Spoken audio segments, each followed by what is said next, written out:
Muzita raJesu, haleluya. Ndoda kutenda Mwari nezuva ranhasi rakanaka. Mwari vane chinangwa nesu, nyamba vachitaura nesu panguva dzakasiyana siyana. I would like to thank God for the internet, the social media. Zvava kutisanganisa kuti titaure nezveukuru hwaMwari for the glory of his name. Hallelujah. Nhasi ndoda kutaura mashoko mashomanana atichatora mubhuku rakanyorwa naLuke chapter 4 nomurume anonzi Luke chapter 4 verse 18 to 19 chete. Inotaura ichiti, mweya watenzi uri pandiri, nokuti akandizodza kuti ndiparidze shoko rakanaka kuvarombo. Akandituma kuti ndizivise nhapwa zverusununguko rwadzo namapofu zvokusvinudzwa kwawo, nokupa rusununguko kuna vakadzvinyirirwa, uyezve kuparidza gore renyasha dzatenzi. Haleluya. Mashoko aya mashoko akanyorwa naLuke achitsanangura patabva kuverenga apa pamusoro paJesu nokuzadza kwanga akaitwa nemweya mutsvene. Luke ari kutaura nozvokuzadzwa kwomunhu nemweya mutsvene, uye basa kana kuti maduties emunhu akazadzwa nemweya mutsvene. Kuti mweya watenzi uri pandiri, nokuti akandizodza kuti ndiparidze shoko rakanaka kuvarombo. Akandituma kuti ndizivise nhapwa zverusununguko rwadzo namapofu zvokusvinudzwa kwawo, nokupa rusununguko kune vakadzvinyirirwa, uyezve kuparidza gore renyasha dzatenzi. Haleluya. Saka Luke ari kutaura nemaduties kana kuti maresponsibilities emunhu akazadzwa nemweya mutsvene, zvaanofanira kuita munhu iyeye akazadzwa nemweya mutsvene. Chaita kuti Luke adzokorere mashoko aJesu inyaya yezviri kushandiswa navanhu vakazadzwa nemweya mutsvene mukuparidza shoko raMwari, zvavari kushandisa mukuparidza shoko raMwari, uye zvavari kushandisa kunyange iwo mweya mutsvene wacho. Haleluya. Kuti kana munhu achinge azadzwa nemweya mutsvene anombotarisirwa kuitei munyika. Kana ndichiti ndiri mufundisi ndakazadzwa nemweya mutsvene, ndinombotarisirwa kuitei nawo mweya mutsvene wacho. Nokuti chava kuitika ndechekuti zvechokwadi vanhu vazadzwa nemweya mutsvene munyika, asi vari kushandisa mweya mutsvene nenzira isina kunaka. Luke nevamwe vadzidzi vari kudzokorora vachibuda pachena kuti zvechokwadi takazadzwa nomweya mutsvene, asi mweya mutsvene uyu pane zvaunofanira kushanda uchiita mandiri somwana waMwari, somunhu anoziva Jesu Kristu. Nokuti munyika mataakurarama maita dambudziko revanhu vakazadzwa nomweya mutsvene, asi mashandiro avo afanana nemunhu asina kuzadzwa nomweya mutsvene. Haleluya. Chaita kuti nditaure mashoko andabva kuverenga aya ndezvakaitika mazuva andabva kutendeuka, mazuva andava nechidokwa dokwa chokugamuchira Jesu saishe nomuponesi wangu. Mazuva iwayo manzwiro andanga ndakaita shoko raMwari, inini on a personal note ndaifunga kuti kana uchisangana kana uchinikaunda munhu akazadzwa nomweya mutsvene, pane zvaanofanira kukuitira mahara pasina mubhadharo. Nokuti panguva yacho iyoyo zvinhu zvanga zvisingandifambiri zvakanaka. Ndakanga ndine situation yandanga ndiinayo, and I sought to seek the man of God. Ndine tarisiro yokubatsirwa padambudziko randanga ndiinaro, asi to my surprise zvandakazoona zvandakazotaurirwa nomunhu wacho waMwari zvakandishungurudza uye zvakandirwadza, of which it was contrary to what Luke has written here. Kuti mweya watenzi uri pandiri, nokuti akandizodza kuti ndiparidze shoko rakanaka kuvarombo. akandituma kuti ndizivise nhapwa zvorusununguko rwadzo namapofu zvokusvinudzwa kwawo, nokupa rusununguko kune vakadzvinyirirwa, uyezve kuparidza gore renyasha ratenzi. Keyword yandiri kushandisa apa ndeyekuti ndiparidze shoko rakanaka kuvarombo. Luke chapter 4 verse 18 iri pakuti ndiparidze shoko rakanaka kuvarombo. Hallelujah. By that time things were not going well with me. Zvinhu zvanga zvisingandifambiri zvakanaka muupenyu hwangu. Ndakanga ndine dambudziko randaiva naro by that time, uye ndakanga ndakatarisira kuti ndikawana munhu waMwari anogona kundibatsira. Hallelujah. Handizivi kuti vanhu vaMwari vanozviziva here kuti chinoitika pamunhu kana achinge aita dambudziko ndechekuti chinotanga kutiza pari imari. Ndakanga ndisina mari, ndakatizira kumunhu waMwari ndine tarisiro yokuti andibatsire, ndichitsvaka deliverance kumunhu waMwari nokuti handina mari. Ndakanga ndisina mari, ndosaka ndakatizira ndakaenda kumunhu waMwari. Ndaifunga kuti ndichanowana rubatsiro kumunhu waMwari mahara. So I sought to seek the man of God. Ndine tarisiro yokubatsirwa nokuti dambudziko ranga rapinda muupenyu hwangu charakagona kuita kutizisa mari mandiri, saka ndanga ndisisina mari. So I sought to seek the man of God, ndichifunga kuti pandinowana munhu waMwari achandibatsira mudambudziko rangu mahara. Saka ndakawana munhu waMwari, and I was happy to encounter the man of God. Pakatotaurwa mukupera kweservice vanoda kuona munhu waMwari one on one, endai munonyoresa panze muone munhu waMwari, mubatsirwe nemunhu waMwari one on one. Zvakandifadza uye ndakafara kuti pazuva ranhasi ndava kusangana nomunhu waMwari uye achandibatsira mahara. I was surprised. Service yapera ndanoona munhu wakanga anzi aonekwe kuti paidiwa mari inoitwa $20 kuti uwane kurubatsiro kune munhu waMwari. Ende ndakaona kuti handisini ndega ndakasangana nesituation iyoyo yakarwadza uye yakandirwadza. Zvakatoitika kuvanhu vazhinji kuti panopera service zvinoanaunzwa muchechi kuti huyai muzoona munhu waMwari mahara. You will be surprised kuti waenda kunoona munhu iyeye anenge anzi muone after service, panozotaurwa zvemari. Hallelujah. Of which deno vanhu vaMwari vaiziva kuti chinotanga kutiza muupenyu hwemunhu kana aita dambudziko imari. Not all of us vanowirwa nedambudziko vane mari. Vazhinji tinoti tawirwa nedambudziko mari inotitiza nokuti tinombomhanya kuzama kugadzirisa kusolva dambudziko ratinenge tiinaro. Tunoenda kuzvipatara, tunoenda kuvanhu vakasiyana-siyana, zvokuti patinozonzwa kuti kwaita munhu waMwari ari kubatsira vanhu, tinoenda tine tarisiro yokunobatsirwa mahara. For we believe that if we sought to seek help from the man of God, zvinenge zvichiitwa mahara pasina mubhadharo. Saka ndakati ndaona munhu uya service yapera, ndakaudzwa kuti paidiwa mari yokuti ubatsirwe nomunhu waMwari kana kuti uone munhu waMwari. Handina kugona kuzoona munhu waMwari nokuti maashers nevacho kwatainonyoresa kwacho they were resilient and resistant, zvokuti usina mari yacho hawaigona kuona munhu waMwari. Of which that very day handina kuona munhu waMwari nokuti ndanga ndisina mari. Hallelujah. Hazvina kuitika ipapo chete, zvakaitika futi on another day. Zvanzi come and witness the glory of God, deliverance free, healing free, prophecy free. Ndakaenda ikoko ndaona advert ichiti huyai muzorapwa nokubatsirwa nomunhu waMwari mahara. Ndakanga ndine dambudziko zvakare randanga ndiinaro, randaitarisira kuti munhu waMwari anogona kundibatsira. Dambudziko iro riita sei ripere. Takapinda muservice, service chinopera zvakaanaunzwa zvakare, now the second time, kuti vanoda kuona munhu waMwari endai munonyoresa panze. Service yapera, ndaenda paya panze panonyoreserwa kuti muone munhu waMwari. I was surprised again for the second time.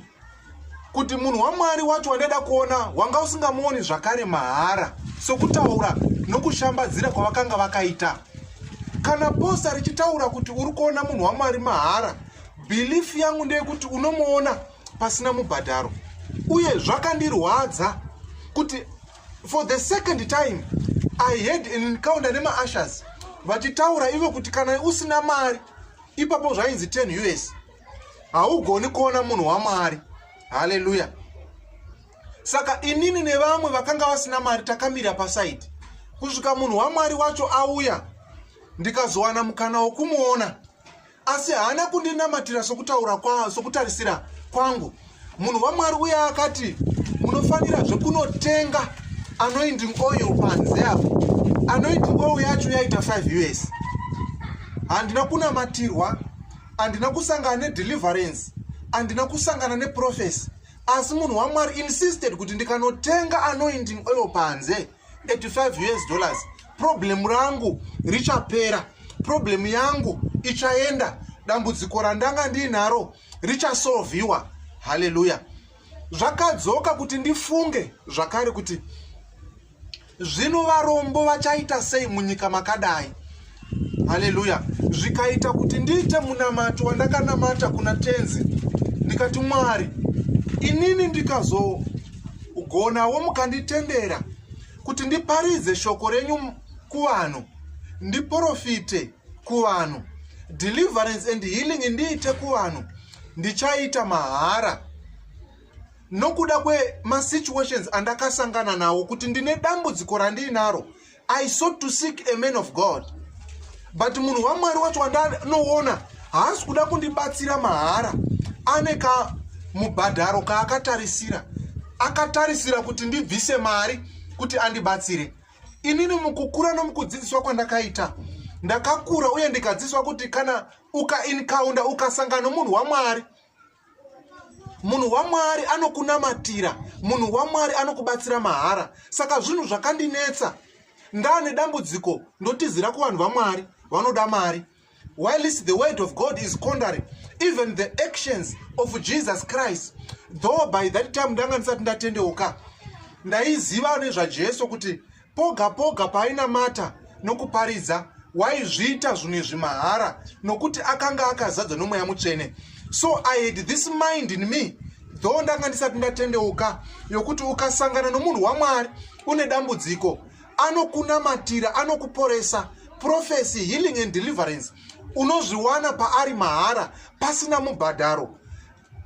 Chandinoti mahara, kubatsirwa nomunhu waMwari, kunamatirwa nomunhu waMwari pasina kubviswa any cent, pasina any form of thanks kumunhu waMwari inobvirwa ipapo, kuita zvinhu zvinondibatsira munhu waMwari achishandiswa nomweya mutsvene at 0 cents, ndo yandaitarisira kubatsirwa mahara, of which first time yangu nesecond time yangu kuencounter munhu waMwari havana kundibatsira mahara, rather they requested payment from me. Little did they know kuti andina, ndakanga ndisina mari by that time. Dambudziko racho randanga ndauya kuzobatsirwa ranga raita kuti izvo rindibire mari. Haleluya. Vanoverenga the issue yemudzimai aibuda ropa mushoko raMwari, vanodzidza uye kuti vanoona kuti mukadzi uyu akanga aspenda zvose zvaakanga ainazvo achizama rubatsiro, akanga asina chinhu, mari akanga yatiza muupenyu hwake nokuda kwedambudziko, akaspenda upfumi hwake, mari yake to an extent yokuti akasara asisina chinhu. Chakaita kuti aende kuna Jesu inyaya yokuti akanga asina chinhu, waitsvaka munhu angamubatsira mahara, and Jesu Kristo was willing kuti vamubatsire mahara. Vakabatsira mudzimai uchi mahara.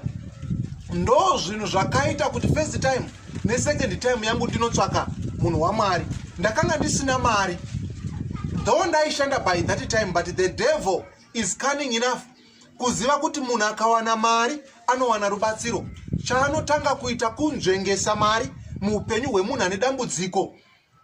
Saka inini ndichinosangana nomunhu waMwari ndainotarisira kunobatsirwa mahara, asi first time nesecond time ndakaona kuti vanhu vaMwari vavapo mazuva ano, instead yekuti vabatsire munhu mahara, chavanotarisira imari, uye havana kusiyana nadhokta vokuti kana une dambudziko ukanoona dhokta, chaanotarisira pamberi imari.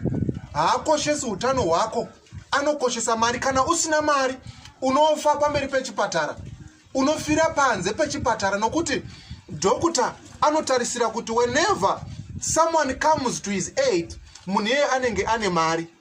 Zvasiyana nomufundisi, zvasiyana nomunhu anodana zita raJesu. Kana takatarisa kuti uri mufundisi, takatarisira kuti whenever someone comes to you, you are going to heal, you are going to deliver, you are going to prophesy to that person free of charge, without expecting payment. Hallelujah. Nokuti chauri kushandisa ichocho, kana uri mweya mutsvene wataurwa nomurume anonzi Luke pachapter number 4, wokuti mweya washe uri pandiri, nokuti akandizodza kuti ndiparidze shoko rakanaka kuvarombo. I expect you to speak, to preach the word, to prophesy, to deliver, without expecting payment. That is free of charge. Hallelujah. Saka zvinhu zvakandirwadza, uye zvinhu zvakatokonzera kuti ndinonoke kutendeuka, nokuti pamberi pangu mufundisi nen'anga nadhokta zvanga zvava zvinhu zvimwe chete. N'anga isati yakurapa inoda mari, dhokta asati akurapa anoda mari, mufundisi kana akuda mari, which means afanana nadhokta afana nen'anga. Saka zvakakonzera kuti ndinonoke kutendeuka, uye zvakakonzera zvakare kuti ndive zvandiri pazuva ranhasi. On the other side zvakakonzera kunonoka kutendeuka kwangu. On the good side zvakazokonzera kuti ndive zvandiri panhasi, nokuti I remember ndichibva ipapo ndakanoita munamato ndikati, Mwari, kana mukanditendera kuti ndishandiswe nomweya mutsvene, I am going to heal people free. That is 0 cents, no cent that is going to be involved, no money that is going to be involved. Why? I have received from God wholeheartedly his spirit without payment. Hallelujah. Why is it vafundisi vanobhadharisa? Chii chinokonzera kuti munhu abhadharise? At times nomufunga kuti mweya uri paari munhu iyeye hauzi mweya waMwari, nokuti kana mweya waMwari uchishanda pandiri free of charge, ndakaupiwa naMwari free of charge, uchinditungamirira free of charge, I don't need to receive any payment from someone, neither do I receive, neither should I ask for alms from anyone who seeks deliverance. Nokuti uyu mweya uri kushanda pana tenzi, mweya wandakawana mahara, mweya mutsvene. Hallelujah. And zvinhu zvinondirwadza mukunamata, uye zvinhu zvinongondirwadza nowadays. Even iwewe at one point wakamboenda kuchechi wakatarisira kunobatsirwa mahara. After the service wakanzwa pakutaurwa zvemari, kana kuti wakatombopuwa mafone numbers, pawakanofona wakanzwa pakutaurwa zvemari, kana kuti wakanzi uyai mubatsirike mahara, waenda kunobatsirika mahara, wakazoshamisika wakunzwa zvichitaurwa zvemari. Chinova chinhu chinorwadza, nokuti the picture that we all have is whenever we seek the face of God, he is able and willing to provide help in our lives free of charge. And zvinozorwadza zvozokupa kumwe kufunga kokuti vanhu ava vazi vanhu vaMwari. Hallelujah. Nokuti chinhu chinorwadza kuti munhu anoparidza nezvaJesu achiti Jesu waibatsira shirikadzi nenherera mahara, asi iye haabatsiri mahara, anoexpecta something kushirikadzi kana kuti kunherera. Chinhu chinorwadza chokuti munhu anoparidza kuti Mwari anokubatsira nokukusimudzira mahara, but iye anoda mari kwauri kuti akubatsire nokukusimudzira. Zvoita sokunge Mwari ndiye akudhimanda mari, nyamba hasi Mwari ari kuda mari, munhu ari kuda mari for his or her own benefit. Hallelujah. Izvozvo ndo zvakonzera kuti vanhu vazhinji vasanamata, ndo zvakakonzera kuti ndinonoke kutendeuka, nemhaka yokuti ndanga ndisingachaoni musiyano wen'anga, dhokta nomufundisi, nokuti n'anga nadhokta vanoda mari kuti vakubatsire.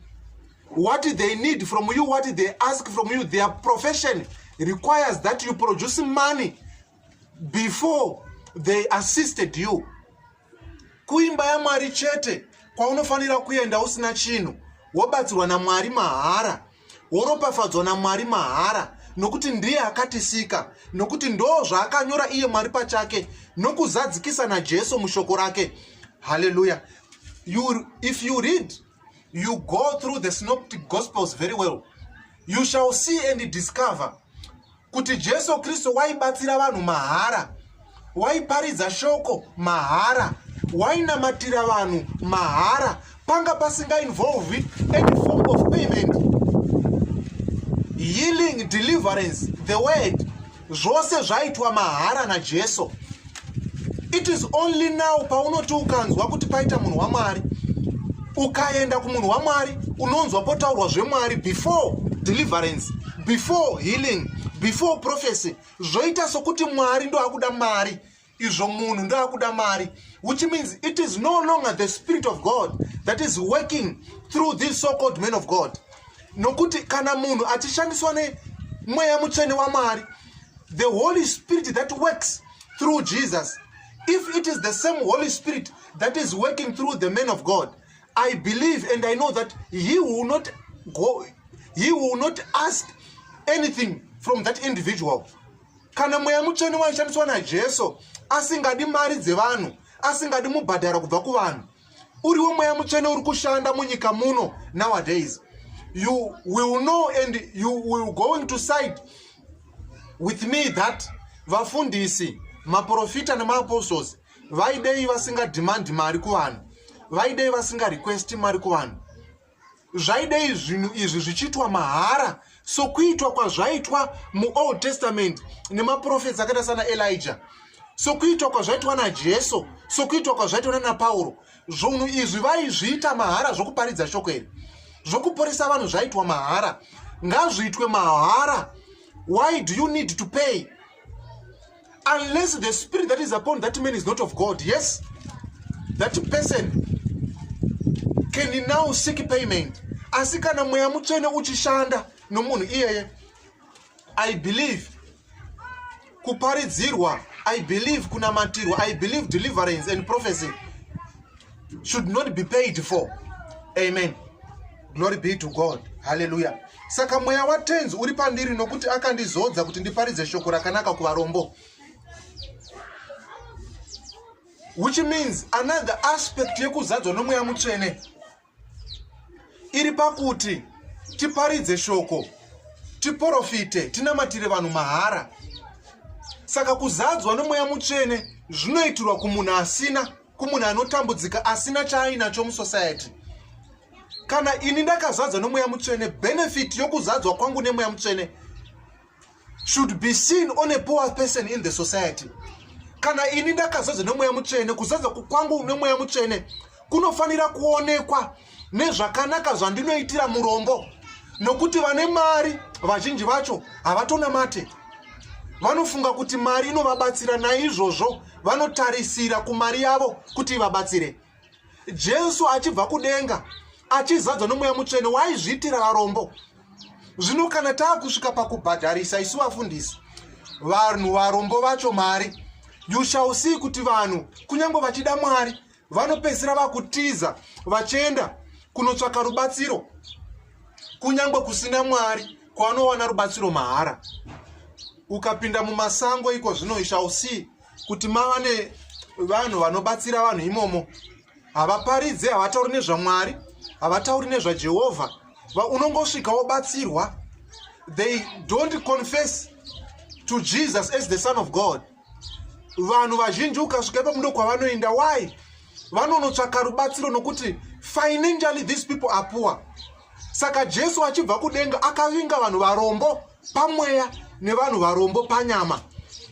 Kuparidza, healing, deliverance neprophecy aizviitira kuvanhu varombo panyama nevanhu varombo pamweya. Kuzadzwa nomweya mutsvene kunoitirwa kuti tiparidze shoko kuvanhu varombo panyama nevanhu varombo pamweya. Hallelujah. We should not seek payment. We should not seek money. We should not ask money patinoita zvinhu zvaMwari, nokuti mweya mutsvene uchizara pamusoro pedu waita kuti tizviite mahara without asking payment. Uye zvemari izvi zvakukonzera kuti kunyange vanhu vachida kunamata varege kunamata. Ndaitomboseka this other day navadzimai vangu pavaitaura ishu yakanga yoitika kukereke kwavaenda, kuti pakanga pane murawo wokuti izvo kana uchida kuona mufundisi uri mwana wesangano waifanira kutanga wabvisa mari wozonoona mufundisi wacho. Kana usina mari yawabvisa hawaitenderwa kuona mufundisi. Zvinova zvinhu zvinondirwadza nokuti inini I believe and I know kuti ndakazadzwa nomweya mutsvene. Mweya mutsvene hautenderi kuti ndibhadharise someone when he truly seeks the face of God. Mweya mutsvene waMwari haunditenderi kuti ndibvisise munhu mari when that person truly seeks the face of God. Ende unotozoshamisika kuti uchiri mweya waMwari here uri kushanda munyika muno, or it is now the spirit of the Antichrist, the spirit that is contrary to the things of God. So zvakaita kuti ndinonoke kutendeuka izvozvo, nokuti ndanga ndisingachaone musiyano wen'anga nomufundisi kana kuti musiyano wadhokta nomufundisi. Mukazvitarisa munyika yatiri kurarama uchaona kuti vanhu vazhinji havanamate Mwari nokuda kweishu yemari, nokuti vanhu vanoti vane mweya mutsvene waMwari, they now seek money from vanhu vanofanira kubatsirwa nemweya waMwari without any form of payment. Vafundisi vanozviti vakazadzwa nomweya mutsvene vari kutsvaka mari kuvanhu varombo pamweya nepanyama, zvinova zviri against the word of God. Ratabva kuverenga muna Luke chapter 4 verse 18 to 19. Iri kubuda pachena kuti ndakazadzwa nomweya mutsvene waMwari kuti ndiparidze shoko kuvarombo, ndiporese vanorwara, vanotambudzika vauye kuchiedza. Zvose izvi zvichiitwa zvinoitwa naMwari nokuda kwomweya mutsvene wake unenge uchishanda mumunhu. Kana ndakazadzwa nomweya mutsvene, my duty is to do the will of God free. My duty is not to seek to use this gift that is in me for payment or for remuneration. Ndinofanira kuzviita ndichibatsira vanhu mahara. Uye kuvanhu vari kuzviita ndiri kuti regai kuzviita zvinhu izvi. Zvinokonzera kuti vanhu varege kuda kunamata Mwari nokuti zvinenge zvangofanana pamberi pake. Kana Mwari akuda mari kwandiri murombo, zvangofanana zvinokuti ndonotsvaka rubatsiro anyway. Mwari wandinoziva ini hadi mari kumunhu, nokuti kudenga kwaanogara kwakagadzirwa nesirivha nendarama, diamond and gold zviriko kudenga. Saka Mwari haadi mari pamunhu. Saka anoda mari pamunhu munhu, kwete Mwari. Mweya unoshanda pamunhu anoda mari maybe hauzi mweya waMwari, mweya wakaipa usingadi kuti munhu atendeuke. Imagine uri kurwarirwa nomurume kana mudzimai, mwana pamba, woenda kumunhu waMwari, mari hauna, wonzwa pari kudiwa mari. Imagine une dambudziko uda kuenda kuHarare for a job interview, woenda kumunhu waMwari, your pastor muchechi, kuti umuone panodiwa mari. Iwe mari yokuendako kuHarare kwacho, iwe mari yokutravela from point A to point B kunosangana neinterview hauna. Wotonzi nemufundisi kukereke kwaunonamata anotoda mari. How do you feel? Zvinotokuendesa kure nokunamata, zvinotokuendesa kure nani naMwari.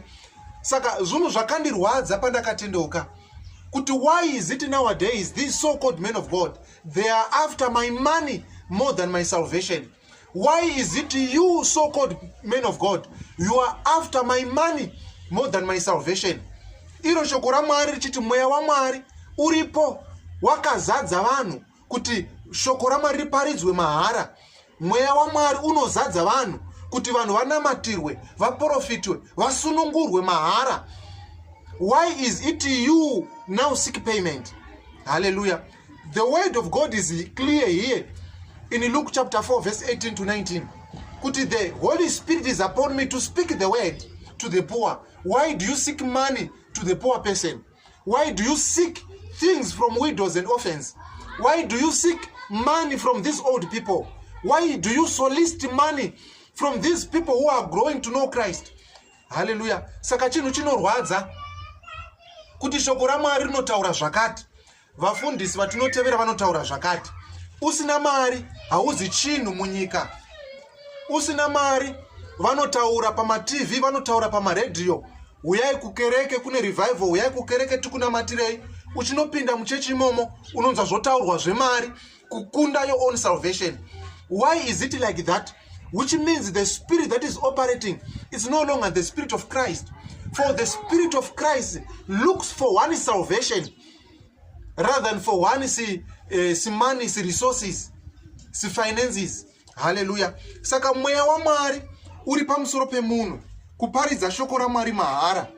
Saka ndiri kuti kwauri, if you are truly filled with the word, if you are truly filled with the Spirit of God, it's the time you speak the word of God without expecting to receive something from people. It's the time you heal people free. It's the time you deliver people free. It's the time you confess about Jesus free without seeking any form of money, any form of payment from these so-called congregants of yours.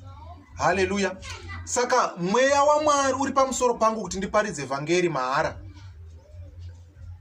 Ndichitanga kutendeuka, zvinhu zvakandirwadza pakuti first time ne second time as I encountered these so-called men of God, they asked for money and havana kugona kundibatsira nokuti ndanga ndisina mari. Ndinotenda Mwari nokuti zvakandipusha kuti ndinamate, nditaure naMwari kuti Mwari kana mandizadza nomweya mutsvene, I'm going to preach the word free. I'm going to prophesy free. I'm going to deliver people free. And I thank God that the Spirit of God is upon me. I thank God that He does not show favoritism. Kune uyo anomutsvaka mumweya nomuzvokwadi, Jesu vanozviratidza. Ndinotenda that God is God and no one else. Nokuti anouya kwaari nemwoyo wose, anozvininipisa nomwoyo wose, Mwari vanonzwa uye vanopindura. I thank God for His love. Nokuti pandakaenda ndichichema kuna Mwari, after encountering vanhu vaiti vanhu vaMwari, yet they were after my pocket, Mwari vakazviratidza pandiri, and I ended up seeing visions. I ended up prophesying. I ended up praying for people, of which that is what I'm going to do free of charge. Hallelujah. Saka inini ndiri munhu akasununguka. Whenever it comes to the things of God, I do it free of charge. That is 0 cents, 0 cost. Chaungangoita kutumira your prayer requests pa Facebook page pangu, pa email pangu, kana kuti pa contact yangu. I will pray with you. We will pray together. Healing, deliverance belongs to God, and He is willing and able to deliver you, to heal you free of charge, without any form of remuneration. Hallelujah. Ndocho chandakana matira ndikakumbira Mwari ndikati, Mwari mukanditendera kuti ndiparidze shoko renyu, ndichariparidza mahara without free of charge. Ndichaprofita kuvana venyu mahara without free of charge. I will pray for the sick. I will heal the sick free of charge. Mahara at 0 cost, without demanding any form of money, any form of payment kuvanhu. Nokuti mweya mutsvene pawakauya pandiri, handina kubhadhara Mwari kuti andipe mweya mutsvene. He gave me, He poured out His Spirit upon my life for the sake of His love. Ndakakumbira Mwari vakandipa mahara. Why should I seek payment from someone else? Munhu ane dambudziko chinotanga kuitika muupenyu hwake kutiza kwemari. Mari inoshayikwa. Anotizira kumunhu waMwari, ane tarisiro yokubatsirwa mahara. Why do you need to pay me as a man of God? Healing belongs to God. Deliverance belongs to God. If I was doing this by my own might and strength, I was going to ask alms from you. I was going to ask payment from you. But mweya mutsvene unoshanda maandiri, ndakaupiwa mahara. So kutaura kwaita Luke pa verse 18 to 19 chapter 4. Kuti mweya waMwari unoshanda mandiri kuti ndiparidze shoko kuvarombo mahara. You have to receive what I received from God free. As God gave me the Spirit free, you should receive your healing free. You should receive your deliverance free. Your prayers and your prayer requests, I should go before them, before the living God, free of charge. You do not need to pay me for your deliverance. You do not need to pay me for your prophecies. You need not to pay me for everything that you ask of from God. Hallelujah. Saka ndotenda Mwari noda korido rwake runoshamisa rokuti akanditenderawo kuti ndikwanisewo kupindawo mumweya ndizadzwe nomweya wake mutsvene uye ndiparidze shoko raMwari. My wish to the world, my wish to every man of God out there ndeyekuti denotarega kubhadharisa vanhu kana vachinge vauya kwatiri. Deno mweya wokukara wabva matiri muzita raJesu. Deno mweya weruchiva wabva matiri muzita raJesu. Kuti uri munhu waMwari unyatsozviona kuti munhu uyu ane mari, asi nokuda kwekukara you now ask for money kumunhu uya, hauchagoni kumuitira mahara. Deno mweya iwoyo wabva pamusoro pavanhu vaMwari muzita raJesu. Deno shoko raMwari raparidzwa mahara, nokuti zvimwe zvakukonzera kuti vanhu vasanamata Mwari. Nokuti kana munhu uri murombo usina mari, unonzwa sei uchienda kuchechi kuti demand wa mari every time. Zvinokonzera kuti munhu asanamata Mwari. Saka deno taparidza shoko raMwari kuvanhu mahara. Deno tadzidzisa vanhu nezvaMwari mahara. Vanoda rubatsiro tavabatsira mahara. Only for the glory of Christ. Hallelujah. Munhu akabatsirwa mahara tend to appreciate better and appreciate more. Anogona kusauya nhasi kana mangwana or next month, but I assure you paanenge ari achingotaura nezvekunaka kwako nezvekumubatsira kwaunenge wakaita, Mwari wokumusoro kudenga anokuropafadza nezvizhinji. Vanhu tinoda mari shoma pano panyika, yeti munhu akakonfesa zvakanaka zvaunenge wamuitira free of charge. Kune zvizhinji zvaunoitirwa naMwari, munamato iwoyo pamberi paMwari, zvokuti kune zvizhinji zvaunogona kuropafadzwa nazvo naMwari. Haleluya. Deno mweya wokukara wabva pavafundisi, mweya wokukara wabva pamaprofets, deno mweya wokukara wabva pauri waparidza shoko raMwari mahara. Deno mweya wokukara wabva mumakereke taita zvinhu zvaMwari mahara without asking payment. Hallelujah.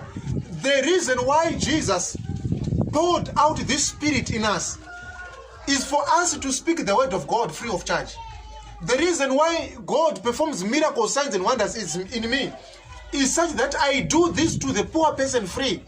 Murombo munhu akaita sei? Munhu anotizira kuna Mwari for salvation, for healing, for deliverance. Munhu iyeye murombo.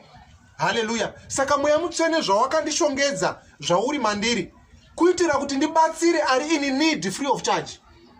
Unonzwa sei paredhiyo Bekasini kabuda achiti chingwa tiri kukupai mahara.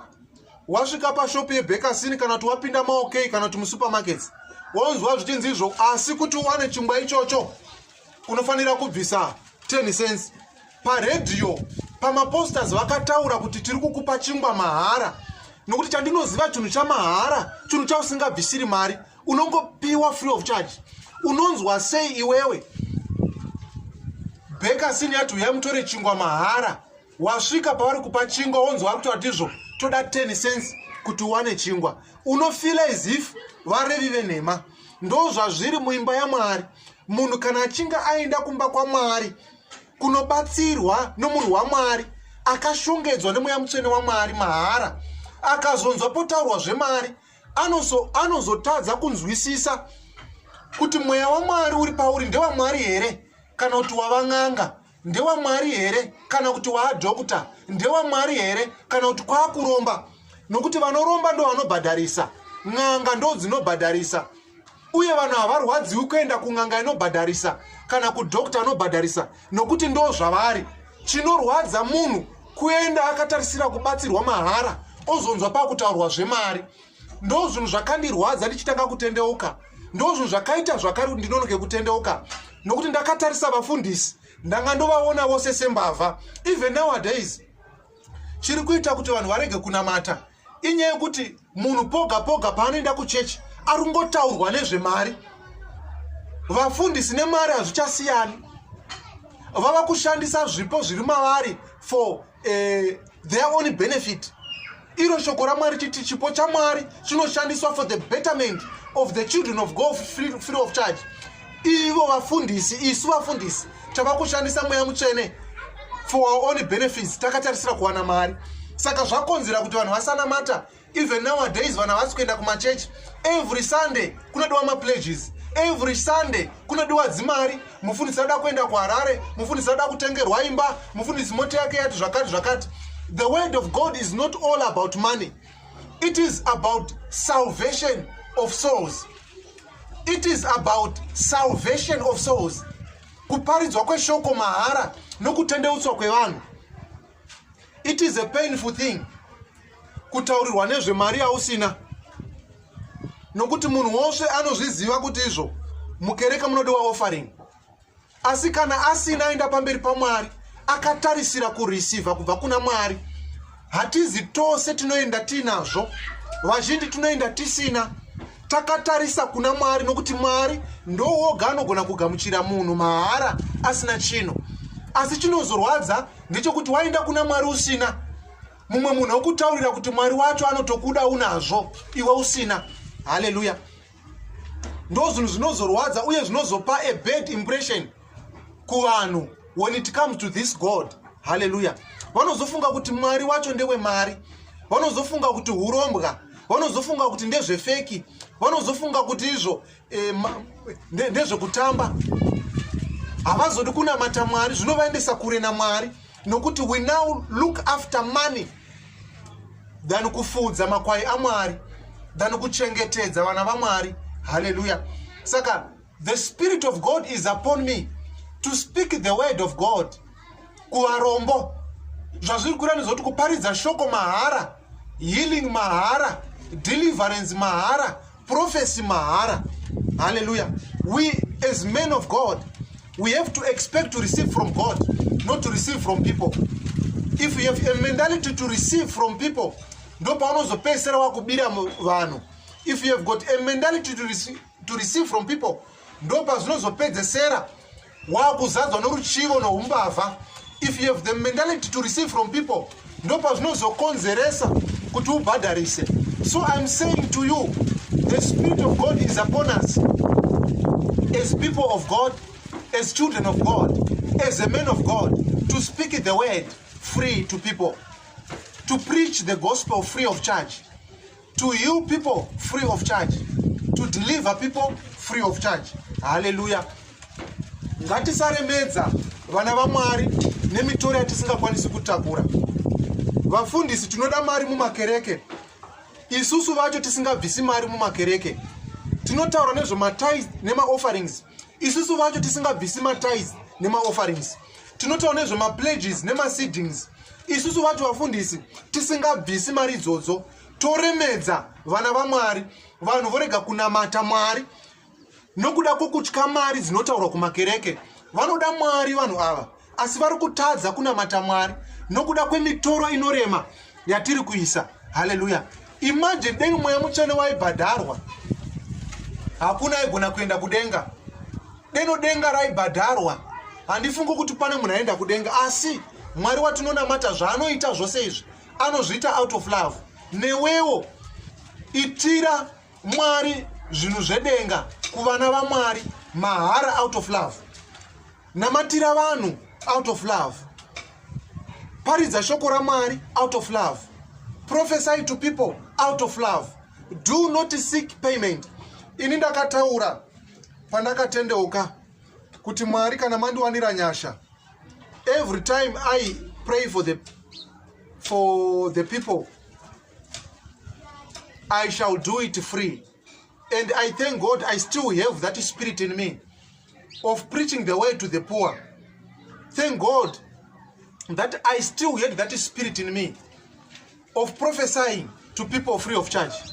Thank you, God, I still have that spirit in me of praying for people free of charge. Hallelujah. Ndo zvandiri kungonamatira munyika uye nemumakereke kuti shoko raMwari ngariparidzwe mahara. Zvinhu zvose zvatinoita tichishandiswa nemweya mutsvene waMwari ngazviitwe mahara.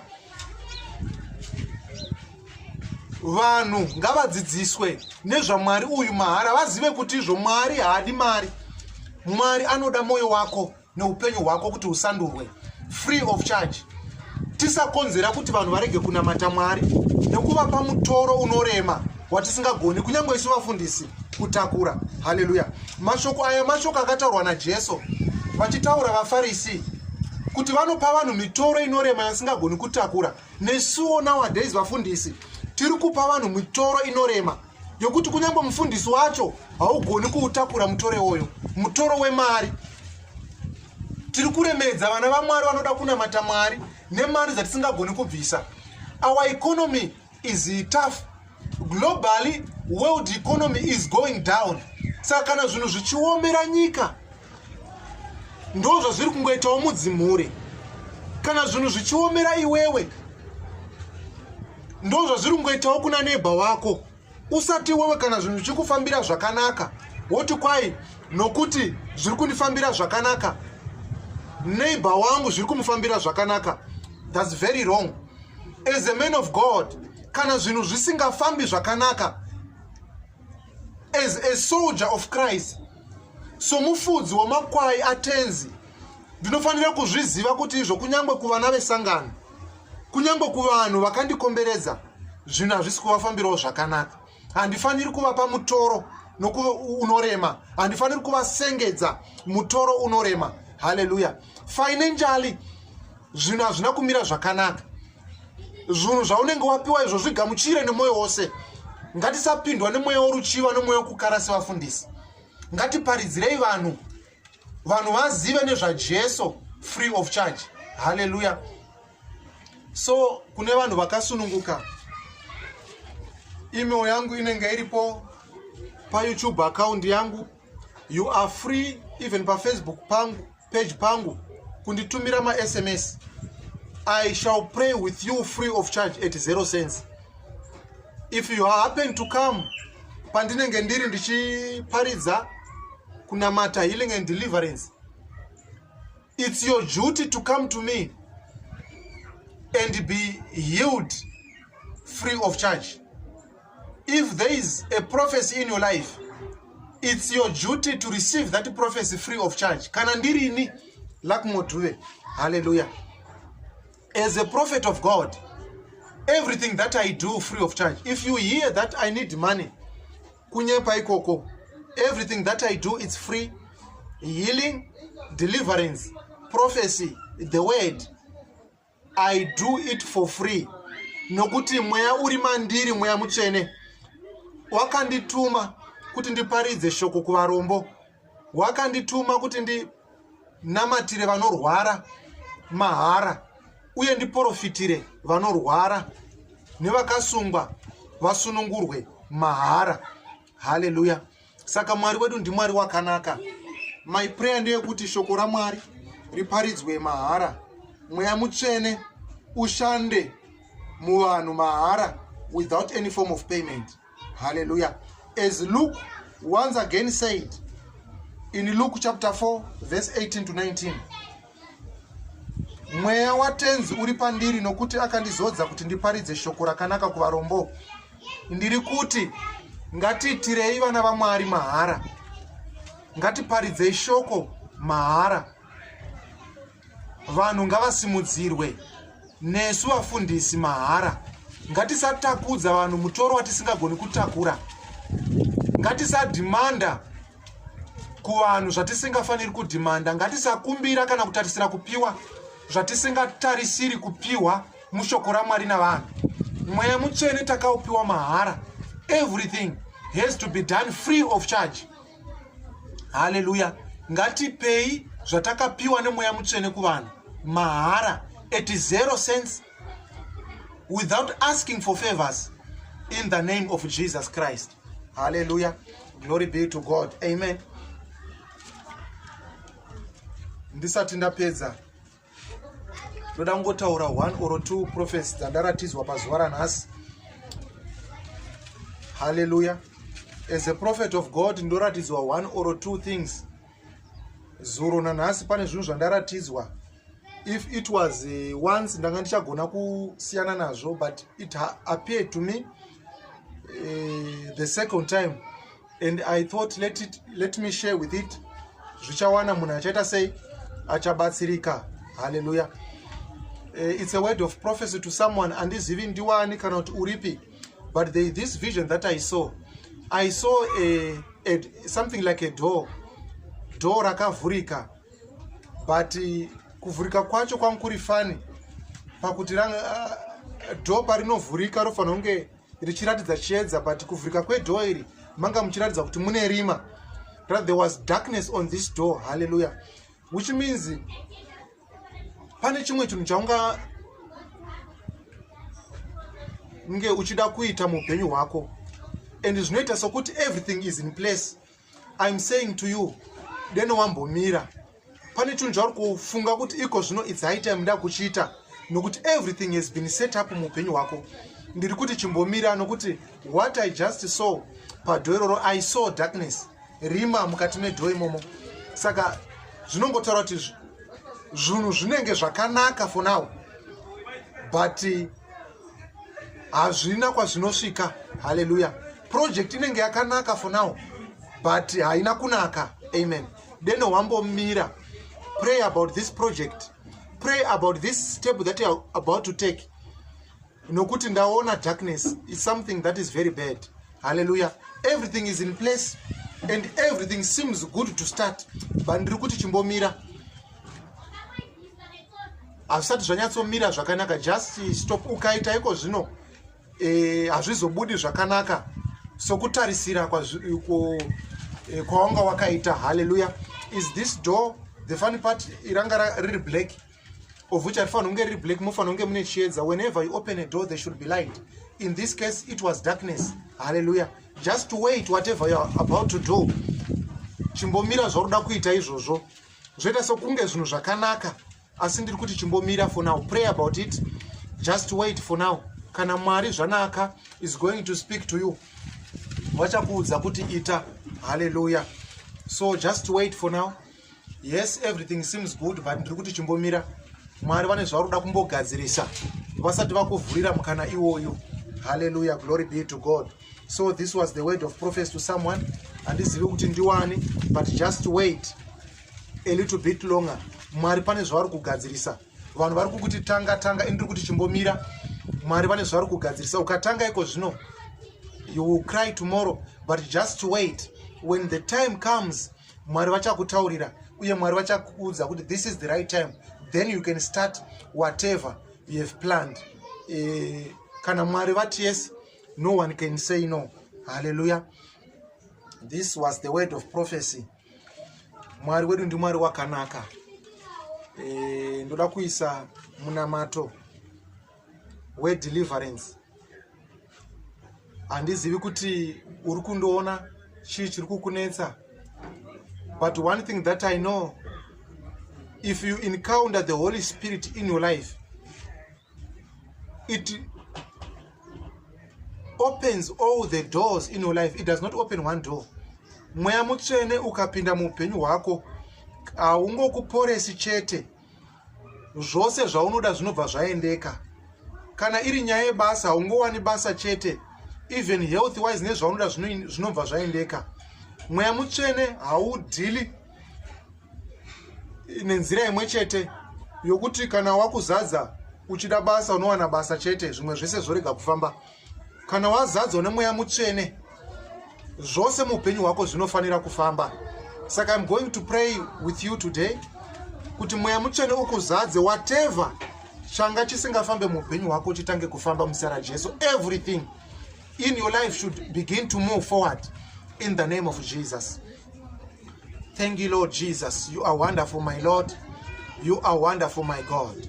Father, I thank you for all these viewers vachanzwa through mamediums akasiyana siyana. Mwari, ine handizive zviri kuvanetsa nokuvashungurudza Mwari, asi ndinouya kwamuri Baba as a prophet of God in the name of Jesus of Nazareth. Father, let them be set free in the name of Jesus. Father, I set their lives free in the name of Jesus Christ of Nazareth. Baba, kana pane zvakabatwa muupenyu hwavo, ndinozviziva kuti wakaipa anobata mari, anobata zvakare noupenyu, utano kana budiriro. Ndinomira as a prophet of God in the name of Jesus. Father, I set their lives free right now. Upenyu hwavo pahwakabatwa naSatani, regedza muzita raJesu. Whatever you have taken and stolen, Lucifer, release it in the name of Jesus. Release that health in the name of Jesus. Father, I proclaim good health in their lives in the name of Jesus. Father, I proclaim a breakthrough in their lives in the name of Jesus. Father, a financial breakthrough in the name of Jesus. Upenyu hwavo pane zvavari kuvaremera Mwari muzita raJesu ngavasunungurwe izvezvi. Pakabatwa newe Lucifer, regedza izvezvi in the name of Jesus. Upenyu hwavo Mwari ngahutange kufamba izvezvi muzita raJesu. Father, every area in their lives, I loosen it right now in the name of Jesus. Every power of darkness, you shall not have authority in the name of Jesus. Mwari, upenyu hwavo ngahutange kufamba. Ndinozviziva vakaenda kwakawanda, vakatarisira kuti vachaenkaunda munhu waMwari mahara. Ini ndinouya somunhu waMwari muzita raJesu, free of charge. Father, I release their breakthrough, their miracle in the name of Jesus. Father, I release their miracle in the name of Jesus Christ. Father, in the name of Jesus, I fill them with the Holy Spirit right now. In the name of Jesus, let your life be filled with the Holy Spirit. In Jesus' mighty name. Let your business be filled with the Holy Spirit. In Jesus' name. Let your marital life be filled with joy. In the name of Jesus. Father, let your career be enlightened. In the name of Jesus. Mwari kumusoro kudenga. Kana upenyu hwavo hwakabata nomuvengi. Baba ndiro rusunungura muzita raJesu weNazareta. You chains of darkness, I break you right now in the name of Jesus. You powers and principalities, you shall not have authority upon the people of God in the name of Jesus. You principalities, leave right now in the name of Jesus. You curses, you have no authority upon them. I command you, leave in the name of Jesus. Iwe mweya wechina ivanesa raJesu. Iwe mweya wakaipa, leave right now in the name of Jesus. You spirit of infirmity, leave right now in the name of Jesus. You powers, I neutralize you in the name of Jesus. Holy Spirit, your consuming fire right now in the name of Jesus. Your healing power in the name of Jesus. Your deliverance power in the name of Jesus. Father, I break every chain in their lives. You chains, I break you in the name of Jesus Christ. You covenants, you have no authority beginning this moment in the name of Jesus. Ndinozviziva Mwari. Vana venyu have been frustrated in so many ways mumakereke akasiyana-siyana. Asi ndinouya kwavari Baba muzita raJesu. Father, in every area yavakafrustratwa, Father, let that area be filled with joy in the name of Jesus. Mufaro muupenyu hwavo muzita raJesu. Father, let them encounter a true man of God in the name of Jesus. Father, I restore their hearts back to you in the name of Jesus. Father, I restore their lives to 100% in the name of Jesus. Father, I restore their lives to 100% in the name of Jesus Christ of Nazareth. Father, whatever Lucifer have stolen their lives, Lucifer, return everything in the name of Jesus. Your presence, Holy Spirit, your consuming fire, consume every darkness, every demon right now. In the name of Jesus, be consumed. Thank you, Lord Jesus. Thank you, Holy Spirit. Father, I thank you for your deliverance. Father, I hear the abundance of deliverance in their lives in the name of Jesus. Father, I hear breakthrough in the name of Jesus. I hear restoration. Father, I hear the abundance of prosperity, the abundance of good health. I hear the abundance of goodness in their lives, in your life, in the name of Jesus. Thank you, Lord Jesus. Thank you, Holy Spirit. In the name of Jesus. Amen.